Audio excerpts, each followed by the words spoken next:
Hello, everyone, and welcome back. This is artifact number 10 of our first module. Today, we'll be exploring the architecture of the Roman world. And in order to begin things, let me say that Roman architecture is found all over Europe. And part of this involves the ways in which the Roman world expands so rapidly during the Republic through the High Empire. And so the things I'm going to be showing you today are primarily in the Italian peninsula, although one building at least is in southern France. And there are Roman buildings that date from the first and second century in places as far off as Britannia, Spain, and even in Germany and in Austria. France, like around Paris for that matter.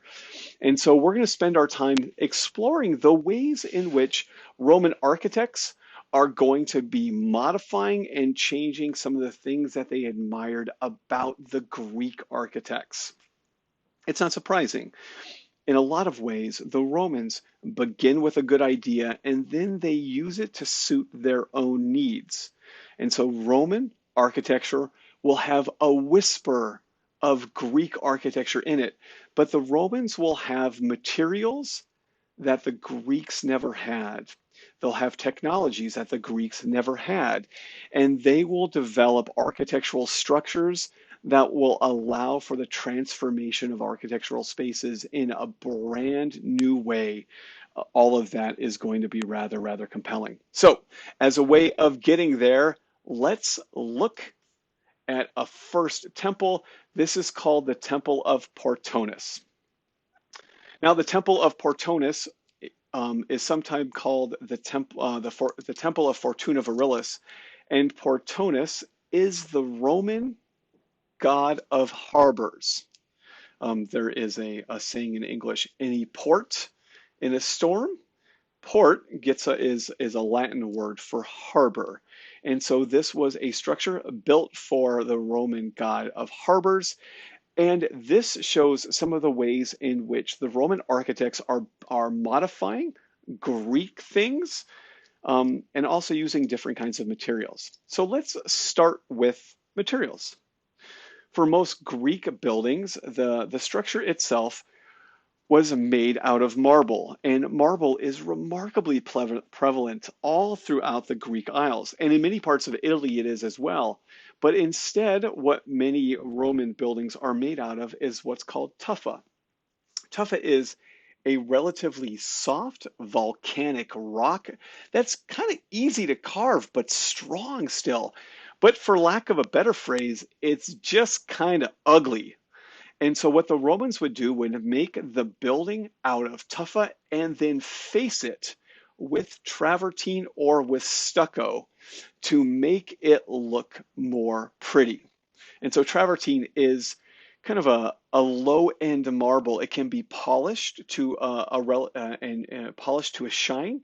So this thing was made out of tufa and then travertine and then faced with a kind of stucco to make it look like more expensive marble than what it originally was. Now there are some interesting echoes of Greek architecture here. So for example, the front of our temple has four columns, so the middle is open. And you can see that we have columns along the side here. One, two, three, four. Let me try to count again. One, two, three, four, five, six, seven. That column is freestanding. It does architectural work of supporting the front.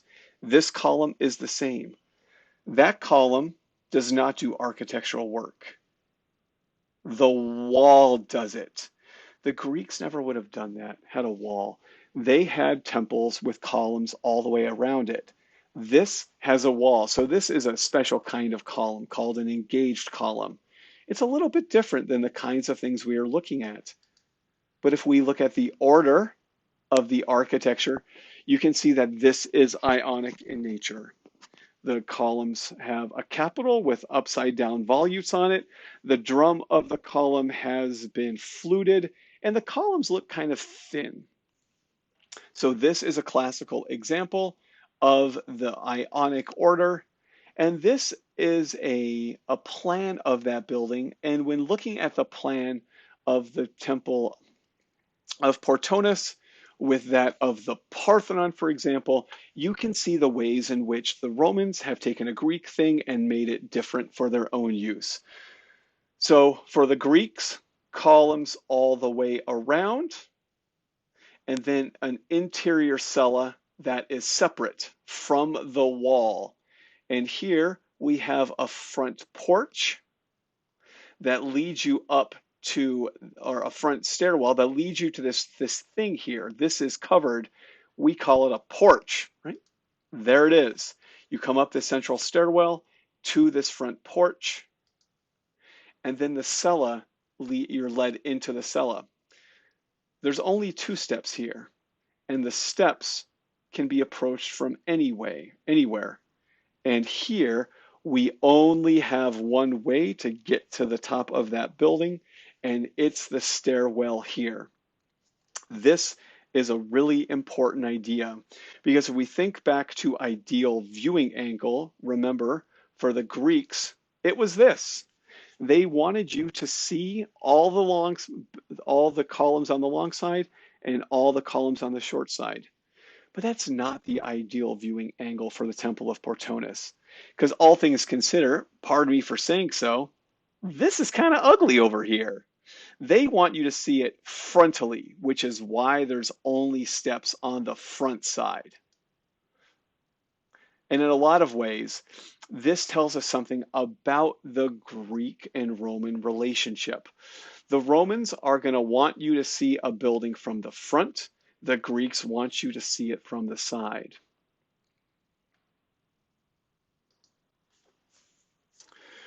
This building itself is similar in some ways, right? We have a front porch, we have engaged columns on the side, and we have a centralized stairwell that leads you to that covered porch or portico.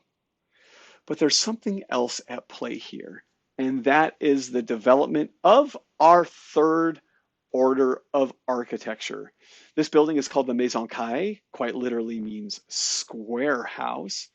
And in it, you can see our third order of architecture. And just like the Ionic and the Doric, the easiest way to tell the Corinthian order from the earlier orders is by looking at their capital. And so the capital here has these leafy vegetative outcroppings. They're actually a certain kind of plant called the acanthus leaves. The Corinthian order, like the other orders, is an entire system of architecture. And when we look at the Doric and the Ionic and the Corinthian together, I think we can agree that the Corinthian order is the thinnest, the most elegant, the most decorated. And for some, it would make you think that it's the least able to do architectural work. The reality is the Corinthian order can do all the architectural work that a Doric building can. It's still stone, it's still strong, it's still very good under compression. It just has a greater sense of elegance about it. One of the other changes is that decoration for the architrave or the frieze is largely been removed within the Corinthian order. So most of the decoration happens itself in the capital. For the Greeks, seldom did all of the orders work together. The Parthenon is a great example, right? The Parthenon is a building with the Ionic order in the interior of the building and the Doric order on the outside. But those are 2 separate things, and the interior is all Ionic, the exterior is all Doric. The Romans, although they develop another order, will begin to use bits and pieces from those orders of architecture together. When I was a kid, my sister had this book. I have a twin sister, and she had this book, like it was a paper doll book. And you can imagine that it was divided into like 3 different parts: a head part, an upper body part, and a lower body part. And you could flip and change the doll's appearance. So you could have her wearing pants in one and then change to a tank top or a t-shirt or a blazer in the top and then change her head as well.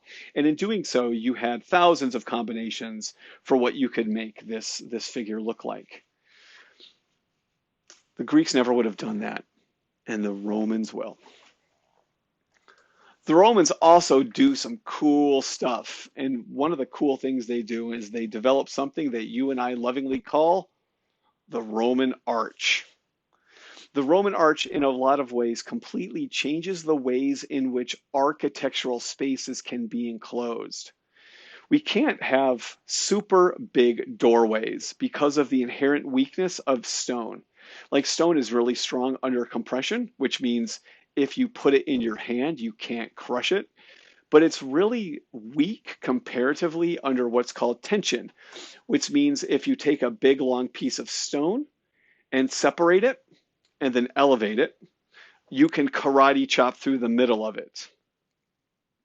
The Romans take the strength of stone under compression and turn that into and then find a way to eliminate the weakness of stone. And they do that through the creation of the Roman arch. And I'll show you how they did it in just a second. What you're looking at here is an aqueduct. An aqueduct is a fancy device that carries water from somewhere high to somewhere low through the remarkably complex physical principle known as gravity. Water flows downhill, and the aqueduct is something that carries water from somewhere high, a spring source, to somewhere low. And this aqueduct over the river Gar, G-A-R-D, this is not the whole aqueduct. This is a bridge that carries the aqueduct over the river Gar. It's called the Pont du Gard, literally bridge over the river Gar. And this was completed around 16 BCE. This bridge itself is almost 900 feet long. It's over 150 feet over the river. And the arches here are 82 feet wide. To give you an idea, if we were using a post and lintel construction, and a post and lintel is a vertical post here, and a lintel over top of it, the most you could do is probably 20 feet. And it would always be in risk of breaking. But this is 2,000 years old. And like Elton John, it's still standing. And so this is a remarkable architectural achievement that allows huge spaces to be spanned. And here's how it works. The arch has two primary parts, the piers and then the arch. This is the pier part here. The arch part is created of a couple of different types of stone. These stones here, these wedge-shaped stones, are called voussoirs. It's V-O-I-R-S-O-I-R-S, voussoirs. I think that's right. V-O-U-S-S-O-I-R-S, voussoirs. This is called the keystone. And in order to create an arch, the first thing an architect or builder would make are the vertical piers. And then after they make that, they're going to make a wooden skeleton. So imagine a wooden skeleton here. It's called a stretcher. So you build that stretcher, sometimes called a centering. It's kind of like a wooden structure that would allow you to place a stone there and a stone there. And then you put the second stone there, you put the second stone there, the third one there, and the third one there. And by the third stone, right, you need to have that wooden structure there to support it. Otherwise, whoosh, it would slip right down. Certainly for the fourth ones, you need it. And then you put the fifth one in. The fifth one's usually just a little bit bigger. It's the most important one, which is why it's called the keystone. And then once you have all of those stones in place, you can remove that centering. Gravity allows those stones to kind of move and settle into space. And now, rather than all of the downward thrust coming into the middle here, the keystone pushes the downward thrust to the sides. In a post and lintel, again, vertical post, and lintel, all of the downward thrust is here in the middle, which is why you can karate chop through it. But in an archway, you push the force downward to the side. And as a way of counterbalancing that, one of the things that they do on this is create what's called buttresses. So if you see this pier here and that pier there, you see how there's all this extra stuff there, kind of projects out into our space, there and there. That's called a buttress. A buttress just provides more mass, to use a physical phrase, more inertia, so that all of the downward thrust comes this way, to there, and to there. Inertia is merely resistance to change. And so the more mass you have here, the more resistance to change you have. The arch makes this possible. So let me say something else really fabulous about this, because I think it's really, really interesting. One, what you're looking at here is an aqueduct in France. Now, it's part of the Roman world in the century before the birth of the historical Christ, but it is in France. And it shows you the care that the Roman world and leadership have for the Roman people, regardless of where they are. Like, even if you're in France, which we think of as being a different country, you're part of the Roman world, and one of the things you need is water. So Rome, when it's working well and during the rulership of Augustus, water comes to everyone. These aqueducts still work. They still bring water into various parts of the world. When you go to Rome, and you should, there are water fountains. And like, you think of a water fountain as like a metal box and you hit a button and water squirts out of it. That's not a Roman water fountain. A Roman water fountain is like a little fountain with a little spigot, but water is constantly coming out of it. And so you can go up to it and put your bottle underneath it, and the water will fill your bottle, or you can plug up the spigot and there's a little hole in the spigot, and then water squirts out. Still get water in Rome from these aqueducts that were built 2,000 years ago. Can I tell you, the water in Rome is great. It's not chemically processed. It comes from a mountain spring. So these aqueducts, made possible by the arches, are still in existence. They're still working and providing water to both citizens and dopey tourists like me. When you go to Rome, and you should, one of the first things you should visit is the Roman Flavian Amphitheater. As a matter of fact, in the summer of 2019, I took 15 Louisiana Tech students to Italy for 3 weeks. Our first day in Rome, we started at the Pantheon. We walked to the Trajan's Column, and then did the Colosseum, and then we actually did the Arch of Titus. So some of the things you're looking at today, we did on our very first day here. The Colosseum gets its name from the colossal size of a statue of Nero that was nearby. The building itself is big, but its name comes from the colossal statue of Nero, which was just outside of it originally. It was made out of gilded bronze. Nero eventually got melted down and made into a St. Peter, I'm sure. But the Romans called it the Flavian Amphitheater. It was built during the Flavian dynasty, and it was built over the course of 8 years. We sometimes call structures like these arenas. And the reason why they were called arenas is that the floor, which was wooden, was covered with sand in order to absorb blood. And the Latin word for arena, or for sand, is arena. This is a very interesting structure in a lot of very interesting ways, because it is constructed of all 3 orders of classical architecture. At the very bottom of it is the Doric order. Again, the Doric order is commonly thought to be, at least in terms of perception, the strongest order of architecture, followed in turn by the Ionic, and then after that, the Corinthian. So we have Doric here on the bottom, the Ionic on the top, and the Corinthian above that. All 3 there are shown on this building.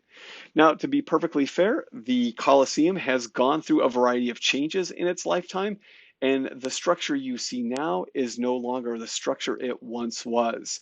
And so originally, it was 360 degrees of 1, 2, 3, 4 levels.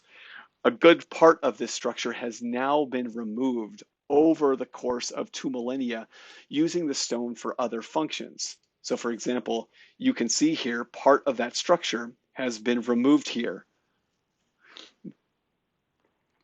Originally, it looked this way all the way around it. The upper part of it, there were bronze poles to which an awning was pulled out, and so this was called the Valerian, and it allowed them to provide shade for the spectators. Spectators who came in here were separated by class. I, the emperor, had a special box here in the front. The patricians could sit on the lower level, and you, all of the plebeians, would get standing room seats here or up here as well. This object was in many ways a hallmark of modern design. And I once heard someone who designed Major League ballparks that almost every sports facility over the last 2,000 years had somehow borrowed elements from the original Flavian amphitheater in its design. And I'll show you like a good example of that. There are, I think it's 88 archways on the outside of this building. And when you were going to go to this, tickets were free. There was no charge for this, and we'll talk about that in a moment. But you were given a ticket, and we think of tickets as being paper, but maybe a better word to think would be token. The token had a Roman numeral on it. It was 1 through 88. And that token would take you to a specific archway. Let's say this archway right here is archway 52. You would present your clay token here at 52, and this single archway would take you to a single entrance into the arena. The archway, your token would also have a second number, which would provide you with a level. And so when you go visit the Colosseum, and you will see 52, 53, all the way around it. That was their seating arrangement. Let me show you some outside pictures because you'll get the idea, the ways in which what we see now is not the Colosseum that existed 2,000 years ago. As a matter of fact, recently, I never noticed this before, but as I exited in June of 2019, there is kind of a chalk line or made out of white stone set into the pavement here. And it shows you the extent of the Colosseum as it originally existed in 2,000 years ago. As I mentioned to you, many Roman buildings were made with less expensive stone and then faced in more prestigious materials. And here you can get the idea of the stonework, the brickwork, and then the covering on the outside of it. Clearly, arches are important for the Colosseum, but not only arches, but also archways. And if you take an arch and extend it through space, you create something called a barrel vault. So imagine taking a piece of paper and holding it sort of not up and down, but to the side. And you take the left and right corner and you bend it so that you create an archway. That's called a barrel vault. It's an arch that extends through space. And this building is filled with barrel vaults that circle around this structure. I mentioned to you in Artifact 9 that the phrase Pontifex Maximus will become a phrase used by the popes, and here is a good example of a large-scale plaque on the outside of the Colosseum, and here you can see it. Clement IX, Pontifex Maximus, and I can't read the rest, Benedict XIV, Pontifex Maximus, and Pius IX, Pontifex Maximus, and the Amphitheater Flavium. The Colosseum was consecrated as a Christian church, and so in a lot of ways, it's gone through a variety of changes in its own lifetime. Its original function was that as entertainment center. This was a place for gladiatorial battles, but not only that. It could also be flooded, and they could have mock naval battles on it. Tell me that's not cool.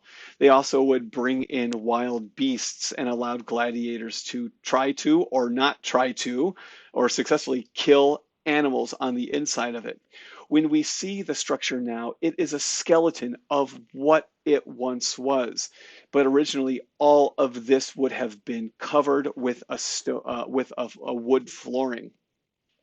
There would have been trap doors that would have raised or lowered either contestants or wild beasts. And this down here, the basement of the Colosseum, for lack of a better phrase, was a place for those animals and gladiatorial contestants to rest or reside before they were brought up. All of the seating for the Colosseum is gone. I mean, for 1,500 years, maybe even longer, this was a kind of marble quarry for people who needed stone for something. So I needed a hunk of marble. I guess you go to Home Depot, or you could go to the Colosseum and just take away a bench. And what you see now looks very different. It has subsequently been consecrated as a Christian church. And so in one of my pictures, you will see there's a Latin cross over here.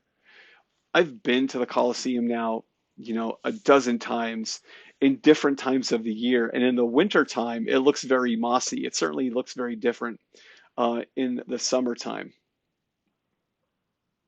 When you go visit the Colosseum, you will see the fake gladiators standing outside who invite you in for a photograph, and then they tell you it's €5. Don't pay those jokers. So let's think about this object. Why would this be done? And if you've ever seen the movie Gladiator, there's a great line in that where when a senator character played by Derek Jacobi is talking to another senator, and when describing Commodus, the bad guy played by Joaquin Phoenix, he says, you know what? I think he understands what Rome is. Rome is the mob. And what he means is Rome is the mass of people. And if you know how to manipulate them, you can manipulate their will. And so the Colosseum was constructed as a way for the Roman rulers, the Flavians, to control the masses of people. It's pretty simple. If I do for you something that you want for me to do, you'll be more likely to do something for me later. That's what the Colosseum did. It provided entertainment for people free of charge, and in doing so, provided those who use this facility a way to manipulate the masses. And it worked really, really well. Let me sort of say something about one of the great myths of our that has survived, and that is no Christians were ever martyred in the Colosseum. That's a myth. It never happened. And if you need a great example, or if you want something to read about this, little book behind me, lovingly called The Colosseum. And it was written by just a remarkably lucid and fantastic scholar by the name of Mary Beard, who is the chair of classic studies at Cambridge University in Great Britain. It's one of those stories that the Christians told later as a way of justifying some horrors in the world, but Christians were never martyred here. It is a complete and total myth. Not a bad myth. It makes for a good story. And certainly Christians were martyred all over the Roman world, just not in the Colosseum and not fed to lions. Now, I mentioned to you on a recent excursion to Rome with 15 tech students, we started here. This is the Pantheon. It dates from 125, and it's a really good example of the ways in which the Romans were able to take a Greek structure and quite literally make it their own. So when we look at the front of this building, it looks sort of like the front of what the Pantheon might have looked like when it was constructed in 447 BCE. And that's certainly true. This is, for the Romans, the ideal viewing angle. But if you back up just a little bit, you begin to see something wicked happening. And if you look here, you can see like the little ears sticking out there. And you see a little something right there. This is an obelisk in front of the Pantheon because the Romans steal obelisks from Egypt with world-class precision. And if you back up just a little bit more, then you see the Pantheon for what it really is. And that is a Greek temple front with a Roman on the backside. The front is all Greek, the back is all Roman, and it is complete and total magic. And And you might be wondering, what's the function of this building? And I got its function for you. The Pantheon is kind of like Target. Now, not in terms of shopping, because things weren't sold in the Pantheon, but in many ways, it is the religious version of Target. So, as a way to think about that, let's talk about the word pantheon. Pantheon. Theon is kind of a word you probably know, even if you don't know that you know it. Theon, Theon, is a word, a Greek word, where we get the word theology. Theology, right? Ology, study of. Theo is the Greek word for God. God, right? Theology. Pan is a Latin prefix for everything. Now, if you're listening to my voice, you probably have no idea that there ever existed an airline by the name of Pan America, but your teachers might know if they're older than I am. And Pan America was so named because it served all of the Americas, not just the United States and Canada, but Mexico and South America as well. Pan, all America. Pantheon was a place to worship all of the Roman gods.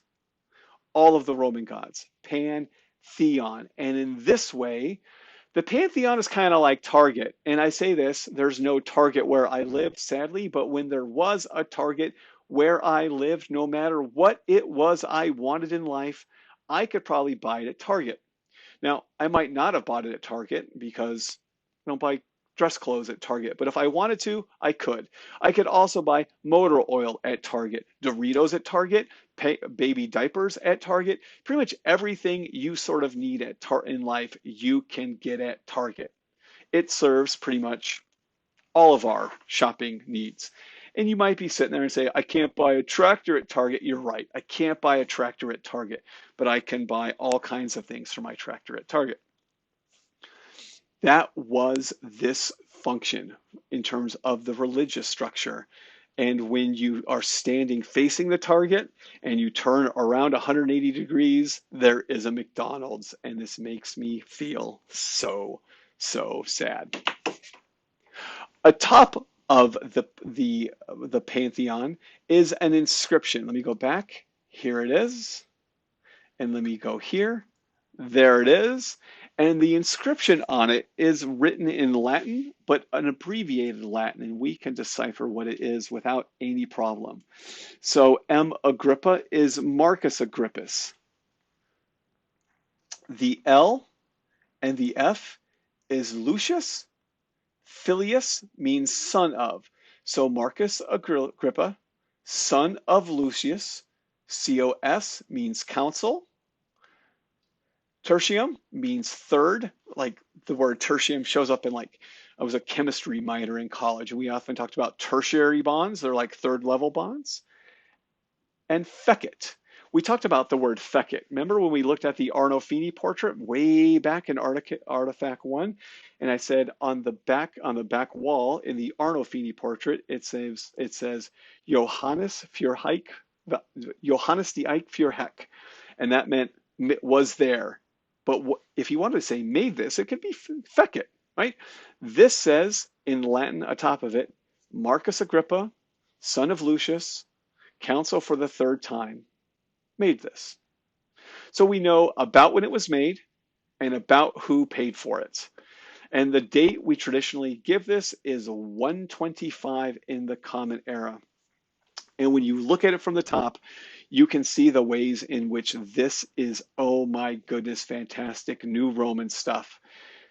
You have on the front a Greek temple front, columns, pediments, things we've seen before.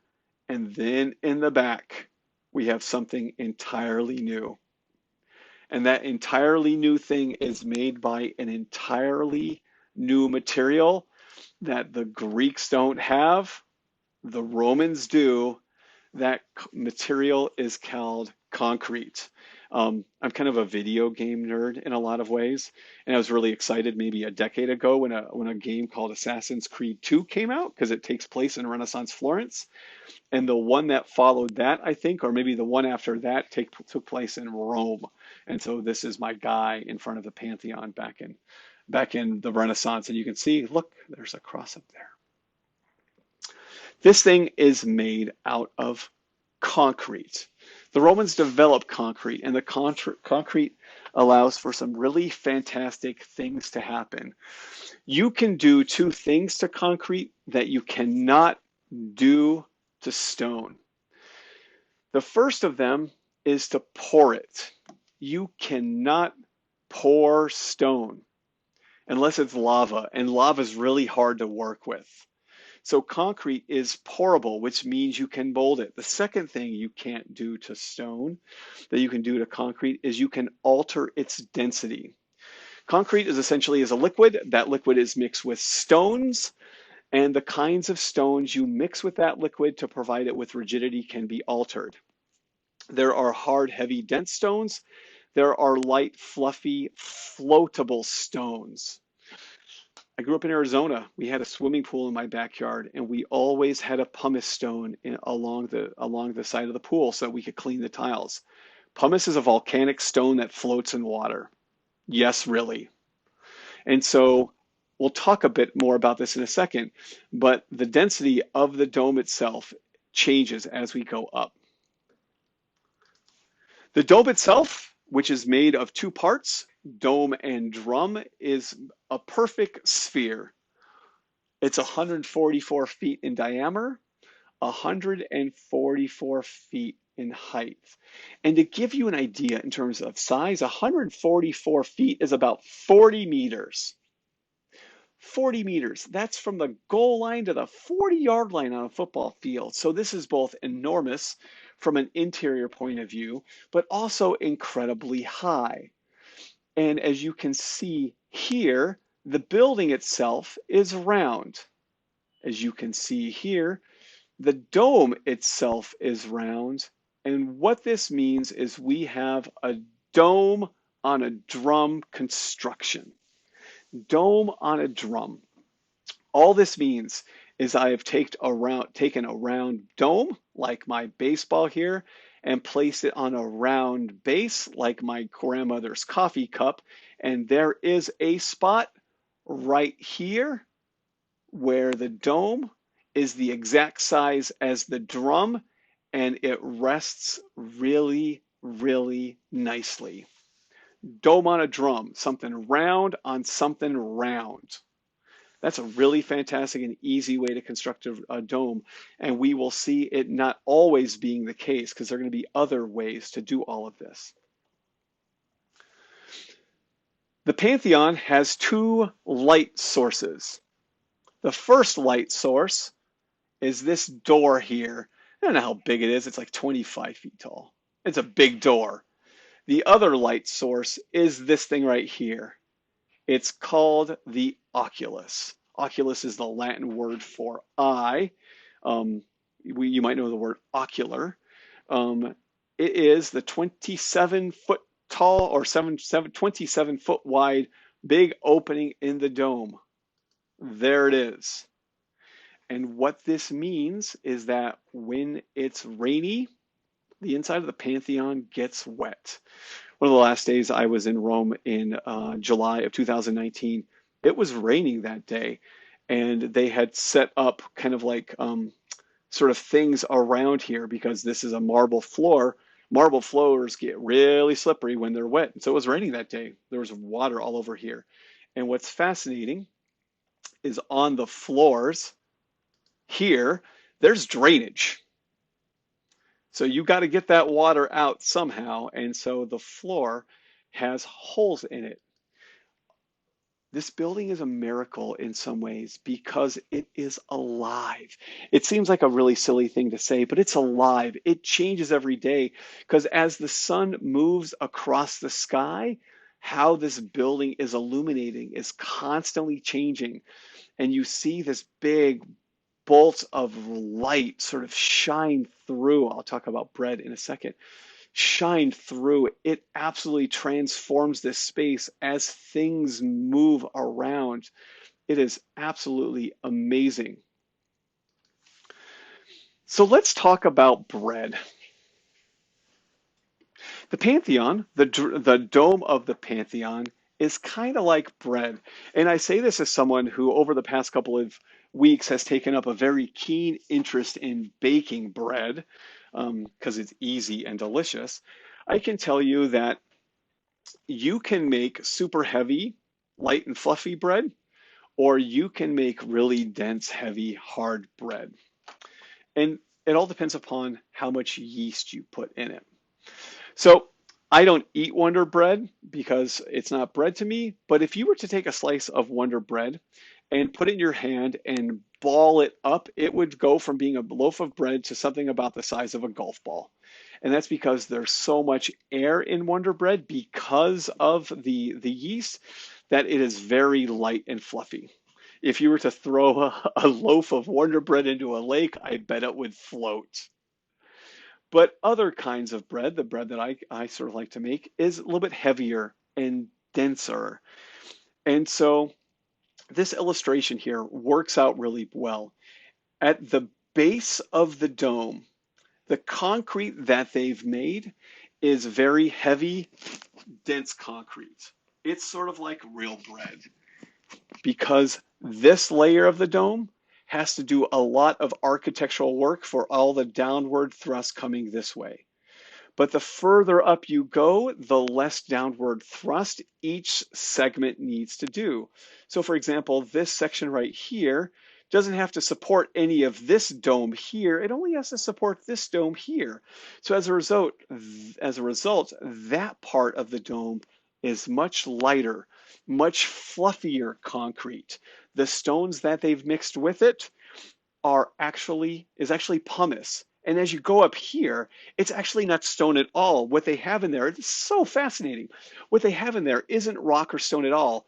They are small vases. Like imagine like a little vial, like a little vase, like the size of, 4 inches tall, made out of clay.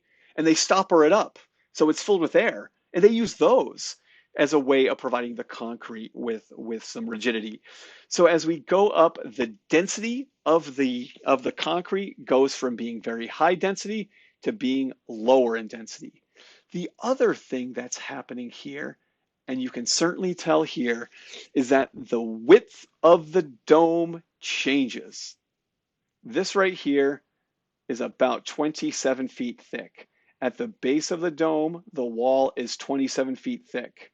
But as we go up, it becomes shallower and shallower and shallower and shallower until we get up to here, and it's only about 3.5 feet thick. So two fantastic things happen in this dome. One, the thickness of the wall decreases as you go up, and the density of the concrete used changes. It goes from super high density to much lighter density. And all of that is really important. The other thing that the dome has that's important are what are called coffers. Coffers. A coffer is a sunken relief panel into a surface, and you can see them all here. And this thing does two things. One, it's pretty. And secondly, it's weight relieving. And you might be thinking, pretty? What are you talking about? Yes, it's pretty. These coffers allow shadows to develop that change over the course of the day, right? Like right now, the sun's coming down from the top, and so there's a shadow there. But as the sun moves across the sky, this edge is going to change from being in shadow to being illuminated. So the coffers are both weight relieving and decorative. And over the course of a day, this building changes. I mean, I told students when I've taken them, and I've taken two groups of students to Italy during my professorial life, and I said, give yourself an hour here.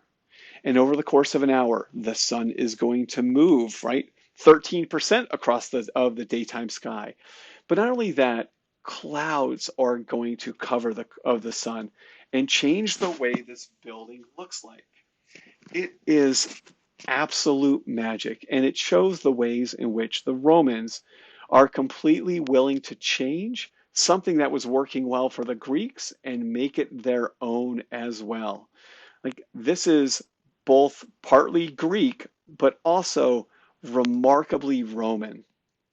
And the size of it is enormous. It's really hard to estimate how big the interior of this space is um, when you walk in there for the first time. You know, I've been to Italy 9 times now. And every time I go to the Pantheon, I'm overwhelmed. And because the Pantheon is free to enter, every time I visit Rome, I go into the Pantheon a half dozen times because it always seems somehow different to me. It is a really, really magnificent place. And it's a religious structure. Over time, it changes. Like now, the official name of this building is Santa Maria del Rotondo, St. Mary in the Round. And because it is a Catholic church, in the summertime in particular, you have to be careful what you wear in there. If you're wearing a tank top, they will not let you in because it is now a religious space. And there are a couple people buried in there now. So Raphael, the famous Renaissance painter, he's buried in there, and so too are the first two kings of Italy from the 19th century. My friends, this wraps up our first module, Artifacts 1 through 10. From this, we began by looking at form and context and then looked at prehistoric art, some art of the ancient Near East, some Egyptian art, and then some classical art, both Greek and Roman. Your first quiz will cover this material. Our second module will cover the art from the fall of the Roman world, more or less through the end of the medieval time frame.